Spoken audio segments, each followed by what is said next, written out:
Australian താരങ്ങൾക്കെതിരെ അതിക്രമം ഇൻഡോറിലെ കഫേയിൽ നിന്നും ഹോട്ടലിലേക്ക് നടക്കുന്നതിനിടയിലാണ് ഈ അതിക്രമം ഉണ്ടായത്.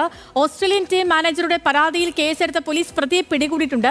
അഖ്വീൽ ഖാൻ എന്നയാളെയാണ് പോലീസ് അറസ്റ്റ് ചെയ്തിരിക്കുന്നത്. ഇന്ന് നടക്കുന്ന മത്സരത്തിൽ പങ്കെടുക്കാനാണ് ടീം ഇൻഡോറിലേക്ക് എത്തിയത്. ഖിലാഫ് അഹമ്മദ് ചേരുന്നു വിവരങ്ങളുമായിട്ട്.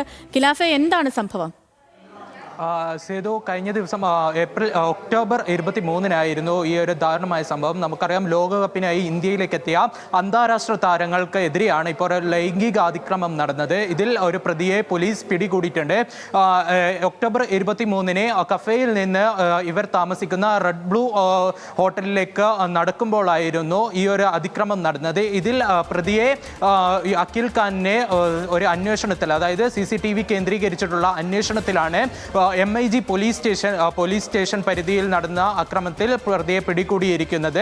ഇതിൽ നമ്മൾ എടുത്തു പറയേണ്ടത്, ഉടൻ തന്നെ താരങ്ങൾക്കെതിരെ ഈ ഒരു അക്രമം നടന്നപ്പോൾ തന്നെ SOS നോട്ടിഫിക്കേഷൻ, അതായത് അടിയന്തര സാഹചര്യങ്ങൾ ഉപയോഗിക്കുന്ന നോട്ടിഫിക്കേഷൻ വഴി പരാതിപ്പെടുകയും പോലീസ് സ്ഥലത്തെത്തുകയും ഈ ഒരു ഓസ്ട്രേലിയൻ താരങ്ങളുടെ സെക്യൂരിറ്റി മാനേജറായിട്ടുള്ള ഡാനി സിമൻസൺസ് നൽകിയ പരാതിയിലായിരുന്നു ഈ ഒരു നടപടിയെടുത്ത്. ഇതിൽ നമ്മൾ ഏറ്റവും കൂടുതൽ പറയേണ്ടത്, ഇന്ന് നടക്കാനിരിക്കുന്ന മത്സരത്തിനായി താരങ്ങൾ എത്തിയപ്പോഴാണ് അന്താരാഷ്ട്ര താരങ്ങൾക്കെതിരെ ഈ ഒരു ലൈംഗിക അതിക്രമം നടന്നത്. എന്തായാലും ഇപ്പോൾ പ്രതിയെ പിടികൂടിയിട്ടുണ്ട്. അഖിൽ ഖാൻ എന്ന യുവാവിനെയാണ് ഇപ്പോൾ പിടികൂടിയത്. സേതു.